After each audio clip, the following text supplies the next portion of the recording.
One evening, at a small dinner gathering, a man walked into the room with quiet confidence. He smiled warmly, shook hands, and greeted everyone with ease. "Hey, good to see you again," he said, pausing ever so slightly before each name. To most people, it felt natural, polite, effortless. But if you watched closely, there was a subtle pattern, a micro-hesitation, a flicker of uncertainty in his eyes. He wasn't recalling names, he was navigating around them. Later that night, someone noticed something odd. He remembered everyone's stories, their jobs, their opinions from a conversation months ago.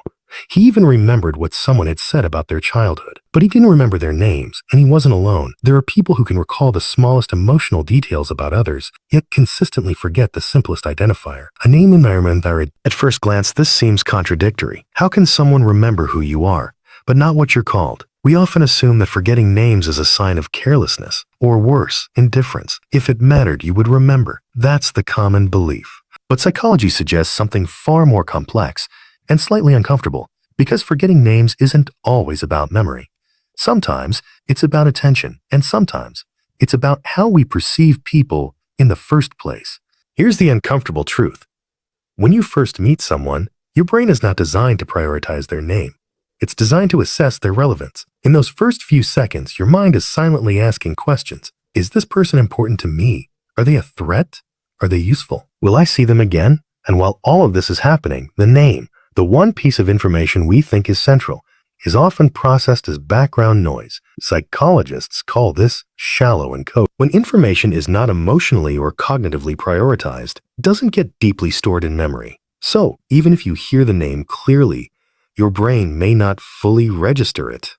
This is why someone can walk away from a conversation remembering everything that felt meaningful, the tone, the story, the connection, but forget the name entirely. Because emotionally, the name didn't matter in that moment. There's another layer to this. Names are abstract. They don't carry inherent meaning unless we attach something to them. Think about it. If someone tells you, "Hi, I'm Sarah," that word, Sarah, has no immediate context in your mind. It's just a label floating without anchors. But if they say, "Hi, I'm Sarah, I'm the one who just moved here from Turkey and I'm trying to start over," suddenly your brain has something to hold on to. Emotion, story, identity. Research in cognitive psychology consistently shows that memory improves when information is linked to meaning or imagery. Names on their own often lack both. That's why they slip away so easily. But here's where the contrast becomes interesting. Some people are exceptionally good at remembering names. They meet you once and recall your name weeks later with precision. It almost feels like a social superpower. So what's the difference? It's not intelligence. It's not even raw memory capacity. It's intention. Studies suggest that people who remember names well are actively encoding them. They repeat the name, associate it with an image, or consciously decide that it matters. In other words, they don't leave memory to chance. They direct it. Meanwhile, people who frequently forget names are often cognitively occupied elsewhere. They might be thinking about how they're being perceived, what to say next, whether they're making a good impression. Their attention is turned inward. And when attention turns inward, memory of external details suffers. There's also a subtle emotional component.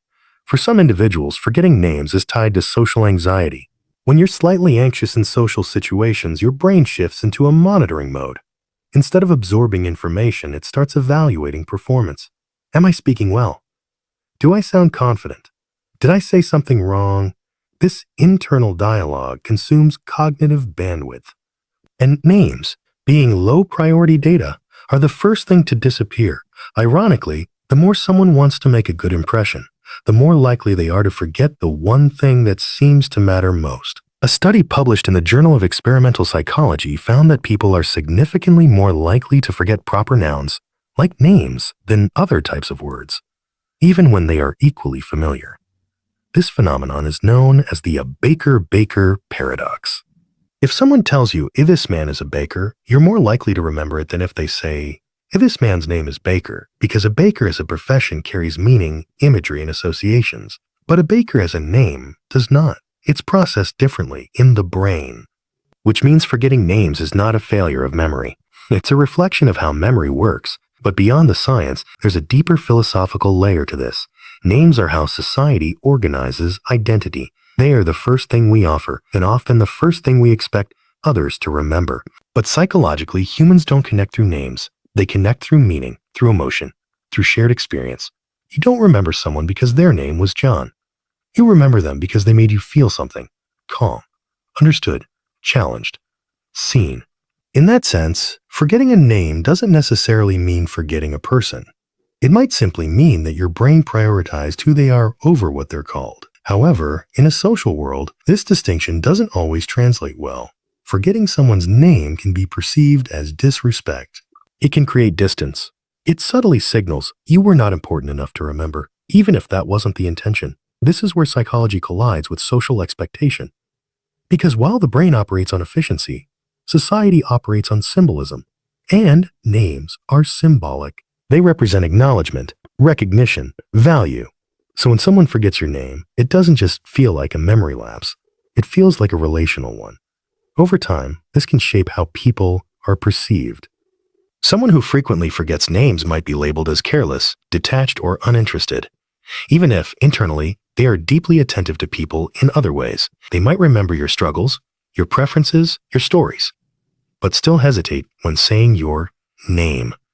And in a world that equates names with respect, that hesitation can be misunderstood. So what does this reveal about human nature? It reveals that attention is selective, memory is biased, and connection is not built on the things we think it is. We assume that remembering names is a sign of care. But in reality, care expresses itself in many forms, some of which are less visible, less conventional, and sometimes the person who forgets your name is the same person who remembers how you felt the last time you spoke. In the end, forgetting names is not just a cognitive quirk. It's a window into how the mind prioritizes meaning over labels, how it filters reality based on relevance, emotion, and internal focus, and how quietly it reminds us of something deeper. That being remembered is not about being called correctly. It's about being felt and not forgotten where it truly matters.